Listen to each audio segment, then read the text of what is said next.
নমস্কার বন্ধুরা, শিবানী কিচেনে আপনাদেরকে স্বাগত। আজকে আমি এই যে দেখেছেন চাউ করছি, এই চাউটা আমি বাঁধাকপি দিয়ে করব। এই যে চাউটা সিদ্ধ হয়ে গেছে, এবার এটাকে আমি নামিয়ে নিচ্ছি।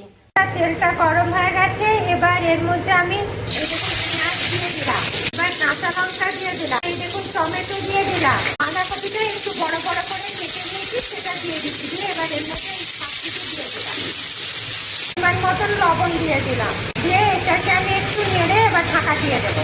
এবার এর মধ্যে এই দেখুন বন্ধুরা একটুখানি গোলমরিচের গুঁড়ো দিয়ে দিলাম, এবারে এটাকে ঢাকা দিয়ে দিলাম, তাই একটুখানি এই দেখুন হলুদ দিয়ে দিলাম। দেখেছেন রংটা কি সুন্দর এসছে। বাঁধাকপিটা সিদ্ধ করার জন্য একটুখানি সামান্য জল দিয়ে দিলাম। কপিটা ভাজা ভাজা হয়ে এসছে, এবার এর মধ্যে আমি এই ম্যাগি মশলাটা দিয়ে দিচ্ছি, চাউ মশলাটা দিয়ে এটা আমি নেড়ে নেব। নুনটা কম হয়েছিল আর একটু লবণটা দিয়ে দিলাম।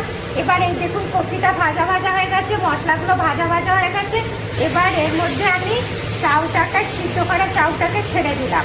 এবার এটাকে আমি ভালো করে মাখিয়ে নেব। দেখেছেন কি সুন্দর হচ্ছে। আপনারাও ঠিক এইভাবে বাঁধাকপি দিয়ে চাউ করবেন, দারুণ খেতে লাগবে।